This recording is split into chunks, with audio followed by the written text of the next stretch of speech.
सरकार में आप लॉ एंड ऑर्डर की धज्जियां उड़ा दी थी 2012 से लेके, और आज भी वही हाल है। योगी जी कहते हैं माफिया सब जेल के अंदर है।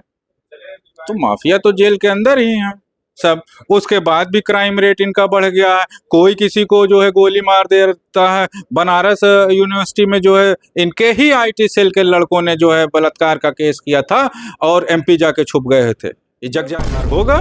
पेट्रोल 400 पार हो जाएगा, आपका तेल जो है 400 पार हो जाएगा, आटा 400 पार हो जाएगा, जितने फूड प्रोडक्ट हैं आपके सारे 400 पार हो जाएंगे।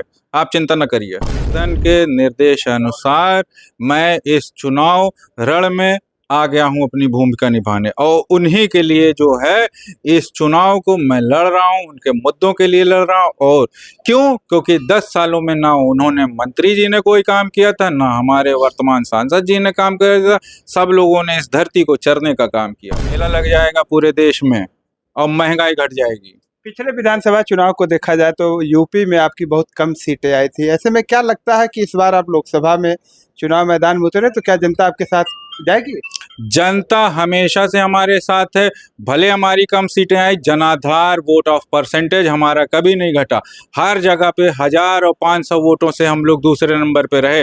अन्य पार्टियां जो कुछ भी हो, 100 सीट पाई हो, कुछ उनका वोट ऑफ परसेंटेज है ही नहीं। ये भ्रमित किया जाता है। इस वजह से अगर देखा जाए तो बसपा का जनाधार इस समय बढ़ चुका है, और पहले चरण का जो चुनाव हुआ है बसपा का ग्राफ बढ़ गया है और लोग बौखला से गए। कुछ नहीं है, वो हमारे बड़े भाई हैं, उन्होंने हमको मौका दे दिया, और बहन जी ने मेरे पे जो विश्वास करके लोकसभा का उम्मीदवार संत कबीर नगर से बनाया है, उस पर मैं एकदम खरा उतरूंगा, क्योंकि जनता इन लोगों के मुद्दे से त्रस्त है। ऐसा है, जनता को ये लोग 5 किलो राशन में बदनाम कर चुके हैं। ऐसा दिखा रहे हैं कि जनता इनकी 5 किलो राशन के लिए मरी जा रही है, और ऐसा ये दर्शा रहे हैं कि 5 किलो राशन के लिए हमको ये वोट देंगे।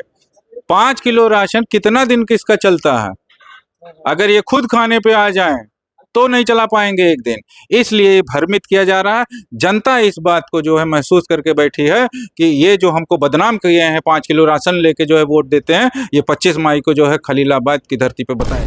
नमस्कार, आप देख रहे हैं 17 न्यूज़ 24 और मैं हूं शैलेंद्र मणि त्रिपाठी। आज हमारे साथ लोकसभा संत कबीर नगर के प्रत्याशी दानिश भाई हैं। इनसे बातचीत करेंगे कि आप लोकसभा में चुनाव मैदान में उतरे हैं। बहन जी ने आपको पार्टी का प्रत्याशी बताया है, और इसके पहले भी एक प्रत्याशी थे, उनको बदल करके आपको बनाया गया। तो क्या लगता है आखिर आपको ऐसा क्या रहा कि उनको हटा दिया गया और आपको बनाया गया? नहीं नहीं, ऐसा कुछ नहीं है। वो हमारे बड़े भाई हैं, उन्होंने हमको मौका दे दिया, और बहन जी ने मेरे पे जो विश्वास करके लोकसभा का उम्मीदवार संत कबीर नगर से बनाया है, उस पर मैं एकदम खरा उतरूंगा, क्योंकि जनता इन लोगों के मुद्दे से त्रस्त है।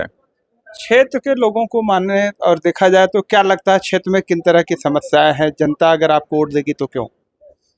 जनता लाजमी है कि इन जो सरकारों ने 10 साल से इनको जो है अंधेरे में रखा, जिन मुद्दों पे ये सरकार आई फिर उन मुद्दों से भटक गई, तो बस जनता वेट कर रही है कि 10 साल उन्होंने एक दूसरी बार भी मौका दिया था, अब तीसरी बार जो है मौका नहीं देगी। इसलिए जनता जो है हम लोगों के, और सर्व समाज है बसपा के साथ, तो सर्व समाज जो है वोट डाल के और हम लोगों को संसद भवन में पहुंचाने का काम करेगा, और जितने इनके मुद्दे थे जिससे जनता त्रस्त थी, सब कुछ एकदम समाप्त हो जाएगा। मोदी जी लोगों को राशन दे रहे हैं, आवास दिए हैं, सारी सुविधाएं लोगों को दे रहे हैं, तो ऐसे में क्या लगता है कि आपके साथ लोग जाएंगे? ऐसा है, जनता को ये लोग 5 किलो राशन में बदनाम कर चुके हैं। ऐसा दिखा रहे हैं कि जनता इनकी 5 किलो राशन के लिए मरी जा रही है, और ऐसा ये दर्शा रहे हैं कि 5 किलो राशन के लिए हमको ये वोट देंगे। 5 किलो राशन कितना दिन किसका चलता है?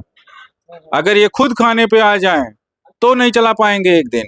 इसलिए भ्रमित किया जा रहा है। जनता इस बात को जो है महसूस करके बैठी है कि ये जो हमको बदनाम किए हैं, 5 किलो राशन लेके जो है वोट देते हैं, ये 25 मई को जो है खलीलाबाद की धरती पे बताया जाएगा। मोदी जी फिर कहते हैं इस बार 400 पार।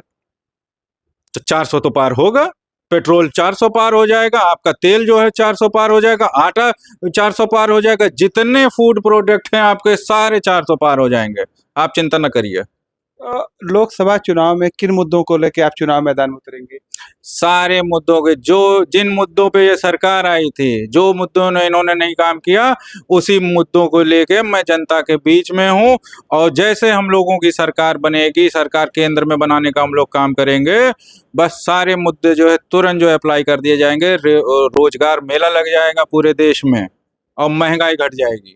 पिछले विधानसभा चुनाव को देखा जाए तो यूपी में आपकी बहुत कम सीटें आई थी। ऐसे में क्या लगता है कि इस बार आप लोकसभा में चुनाव मैदान में उतरे तो क्या जनता आपके साथ जाएगी? जनता हमेशा से हमारे साथ है। भले हमारी कम सीटें आई, जनाधार वोट ऑफ परसेंटेज हमारा कभी नहीं घटा। हर जगह पे 1000 और 500 वोटों से हम लोग दूसरे नंबर पे रहे। अन्य पार्टियां जो कुछ भी हो, 100 सीट पाई हो, कुछ उनका वोट ऑफ परसेंटेज है ही नहीं। ये भ्रमित किया जाता है। इस वजह से अगर देखा जाए तो बसपा का जनाधार इस समय बढ़ चुका है। और पहले चरण का जो चुनाव हुआ है, बसपा का ग्राफ बढ़ गया है और लोग बौखला से गए हैं। देखा जा रहा है एक तरफ भारतीय जनता पार्टी के परवीन निषाद हैं जो पूर्व सांसद रहे, और दूसरी तरफ यहाँ से मंत्री रहे लक्ष्मीकांत पप्पू निषाद जी। ऐसे में समाजवादी पार्टी और भाजपा के लोग चुनाव लड़ रहे हैं, तो क्या लगता है आप कितनी मजबूती उनके बीच में पाते हैं आप?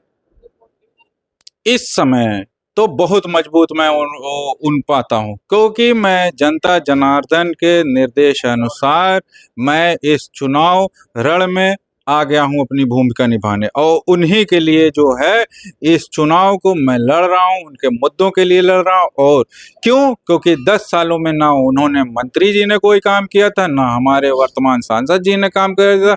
सब लोगों ने इस धरती को चरने का काम किया है। बसपा सरकार में ऐसे कौन से काम हुए जिनको आप जनता के बीच में बताएंगे? बसपा सरकार में आप अमेरिका तक चले जाइए, वहाँ किताब छपी हुई है। आज 2007 में जब बहन मायावती जी मुख्यमंत्री उत्तर प्रदेश सूबे की बनी है, लखनऊ को पहले बदल दिया, लखनऊ से लेकर नोएडा तक बदल दिया। जो लॉ एंड ऑर्डर जो है उस समय मेंटेन था, आज कहीं मेंटेन नहीं होता। किसी सपा सरकार में आप लॉ एंड ऑर्डर की धज्जियां उड़ा दी थी 2012 से लेके, और आज भी वही हाल है।